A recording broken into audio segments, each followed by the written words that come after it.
오늘은 로마서 14장 1절부터 23절까지 말씀입니다.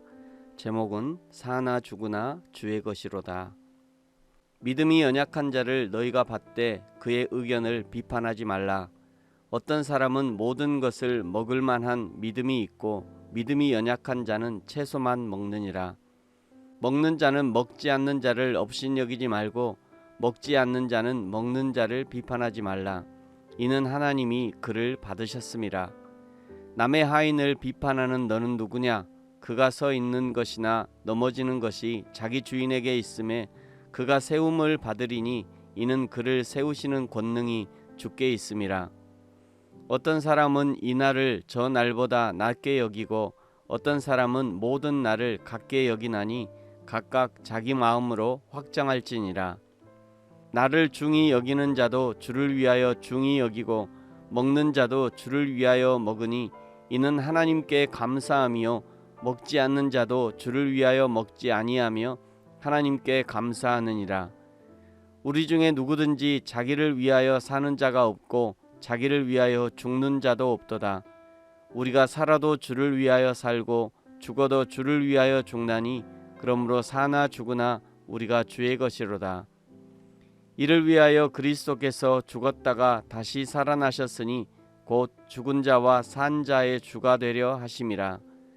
내가 어찌하여 내 형제를 비판하느냐? 어찌하여 내 형제를 업신여기느냐? 우리가 다 하나님의 심판대 앞에 서리라. 기록되었으되 주께서 이르시되 내가 살았노니 모든 무릎이 내게 꿇을 것이요 모든 혀가 하나님께 자백하리라 하였느니라. 이러므로 우리 각 사람이 자기 일을 하나님께 직고하리라. 그런즉 우리가 다시는 서로 비판하지 말고 도리어 부딪힐 것이나 거칠 것을 형제 앞에 두지 아니하도록 주의하라. 내가 주 예수 안에서 알고 확신하노니 무엇이든지 스스로 속된 것이 없으되 다만 속되게 여기는 그 사람에게는 속되니라. 만일 음식으로 말미암아 내 형제가 근심하게 되면 이는 내가 사랑으로 행하지 아니함이라. 그리스도께서 대신하여 죽으신 형제를 내 음식으로 망하게 하지 말라. 그러므로 너희의 선한 것이 비방을 받지 않게 하라. 하나님의 나라는 먹는 것과 마시는 것이 아니요 오직 성령 안에 있는 의와 평강과 희락이라. 이로써 그리스도를 섬기는 자는 하나님을 기쁘시게 하며 사람에게도 칭찬을 받느니라. 그러므로 우리가 화평의 일과 서로 덕을 세우는 일을 힘쓰나니 음식으로 말미암아 하나님의 사업을 무너지게 하지 말라. 만물이 다 깨끗하되 거리낌으로 먹는 사람에게는 악한 것이라.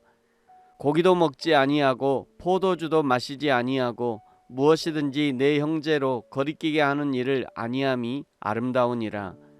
내게 있는 믿음을 하나님 앞에서 스스로 가지고 있으라. 자기가 옳다 하는 바로 자기를 정죄하지 아니하는 자는 복이 있도다. 의심하고 먹는 자는 정죄되었나니 이는 믿음을 따라 하지 아니하였기 때문이라. 믿음을 따라 하지 아니하는 것은 다 죄니라. 아멘. 14장은 이제 같은 믿음 안에 있는 공동체 안에 있는 성도들과 어떻게 생활할 것인가를 말씀합니다.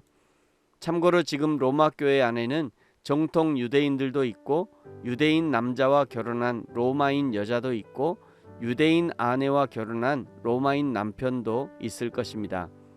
그래서 한쪽 문화만 고집할 수 없는 것이죠. 1절에 먼저 비판하지 말라 권면합니다.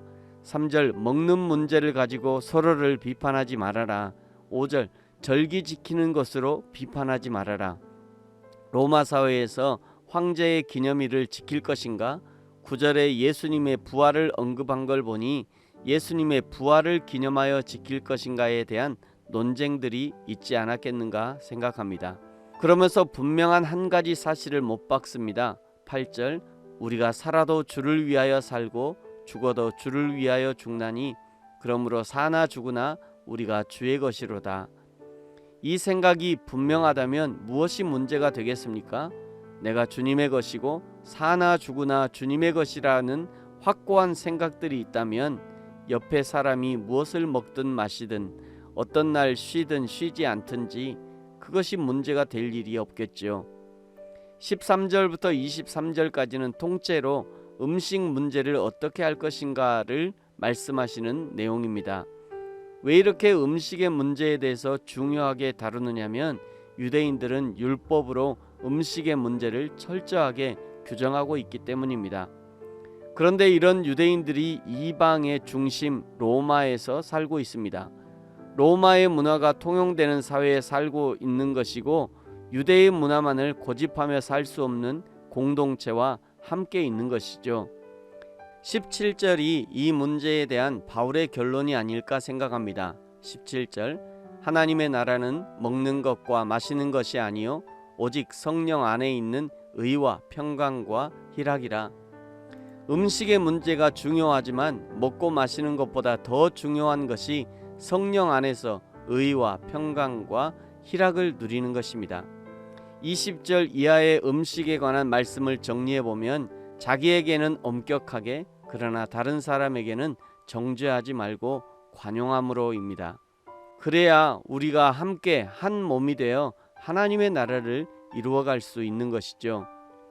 교회 안에는 다양한 인생의 성장 배경, 신앙의 성장 배경을 가지고 있는 사람들이 있습니다. 그 모든 사람을 획일적 잣대로 비판하고 판단할 수는 없습니다.